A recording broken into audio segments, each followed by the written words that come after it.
Hey movie junkies, welcome back to another episode of Twin Flicks, where we always are celebrating magic in movies and most importantly, physical media with you. So before we dive into this review, I just have to address something really quick.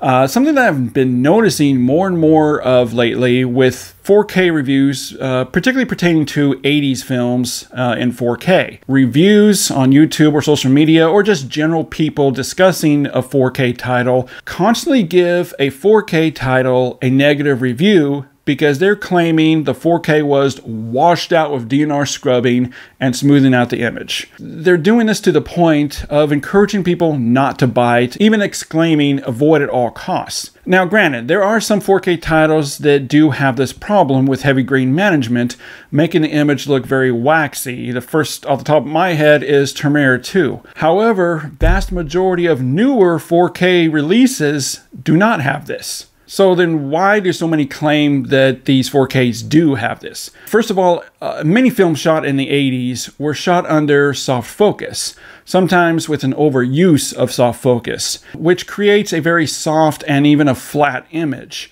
And with a film that's been restored in 4K under the higher 2160p resolution, these softer, flatter shots are much more noticeable now.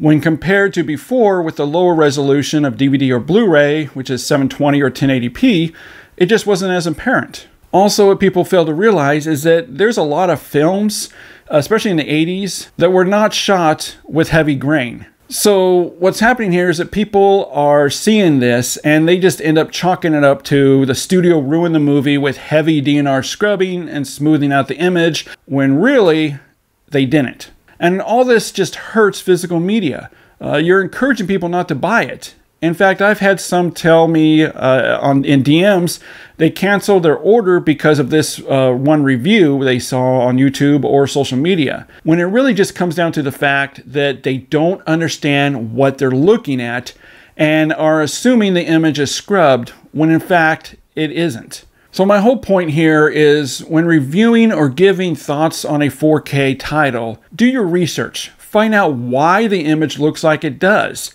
because you just might be surprised what you'll find out.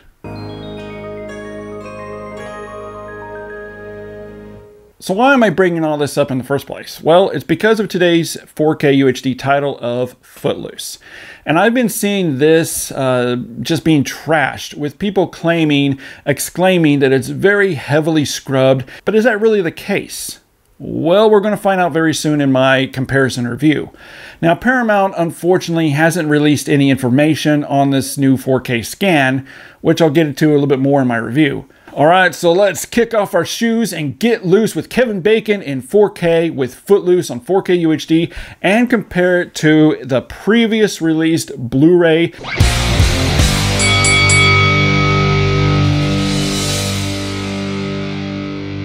So Footloose on 4K is really a mixed bag here. One of the biggest problems I notice is with the scan itself. There are shots where it does look like it's a fresh new scan from the camera negative, yet at the very same time, even with the very next shot, it looks like it's from an earlier scan, perhaps sourced from an interpositive or even upsampled from the HD transfer used for the Blu-ray. But Paramount is just not giving any information on how they scan this 4K, so it really comes down to just a guessing game. However, guys, you have to understand that Footloose was never a great looking film to begin with. The film carried a lot of inherited flatness to the image, from how the production was shot, from lighting to camera angles.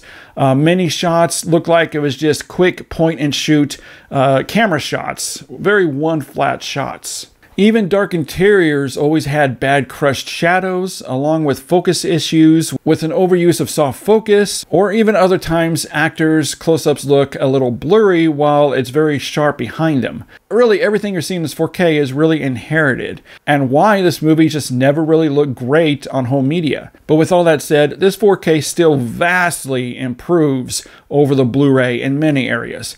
It's obvious with the still images I pulled from the movie between the 4K and the Blu-ray. In fact, even with the inherited issues, the overall clarity and brightness with this 4K is just worlds better than the Blu-ray. No more do we have this boxy, pixelated, and very dark image of the Blu-ray, where the Blu-ray almost looked as if scenes were formatted in standard definition and not HD. There are many shots on the Blu-ray that looked very gauzy, very dark, and chunky with heavy grain issues. The 4K has fixed all of this as much as they could. Now, I'm not saying that absolutely zero grain management was done here, but it's definitely nowhere near as bad as people are exclaiming it to be. Footloose just had many scenes that were shot under flat, soft focus, creating in the lens a very fine layer of grain, or sometimes even grain looks non-existent depending on the shot. And now with a higher resolution, it's more noticeable now than we've ever seen it before. And the grain structure compared to the Blu-ray is really a night and day difference. And we don't have to put up with this awful, chunky, dark grain mess, or even I noticed some leftover grain that was still frozen and floated around characters' movements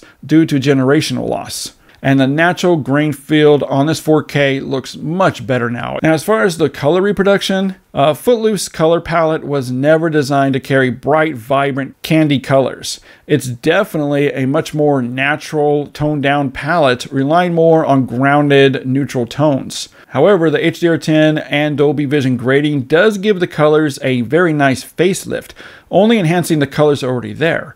And while the colors do definitely lean more towards neutral tones, the 4K still breathes life back into the image. The Blu-ray, as you can see here, is obviously very washed out and faded and flat looking. There was just no life in the image on the DVD or the Blu-ray, especially within the color palette. And this is where the HDR10 or Dolby Vision grading comes into the place. It comes to the rescue, where reds are a tad stronger and a tad more vibrant. Yellows are brighter, such as the Volkswagen. The entire color palette is just a little bit more active. It's not night and day difference, but it's definitely more active with some very nice needed color depth and ranges throughout. The saturation is also elevated very slightly though, and this helps with creating a healthy, more lifelike image. The saturation isn't pushed too much or looks overly hot. It's very balanced. The contrast is also better here, giving more natural brightness to the image that really helps with daylight scenes and also helps with night and darkly lit scenes. And black levels are also handled better here on the 4K, looking better resolved along with shadows that helps draw out a little bit more information in the image.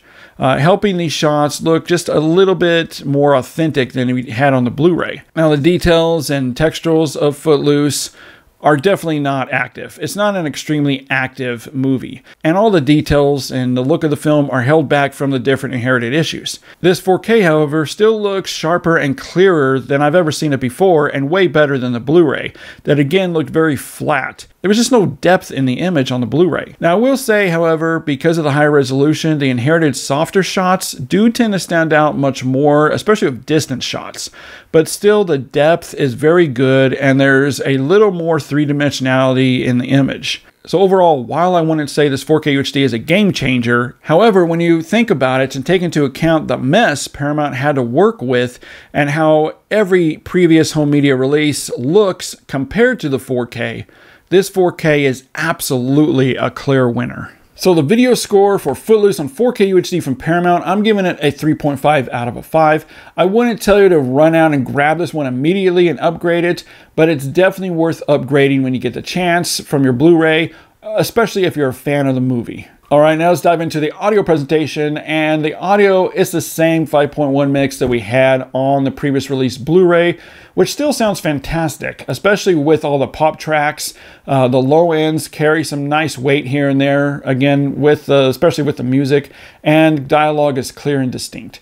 I'm giving the audio a 4 out of 5. All right, now here's a true test here. Let me know what you think over in the comments. When you look at the differences here between the two formats, the previous release Blu-ray and this new 4K UHD, which do you think look better? Head over to the comment section and let me know.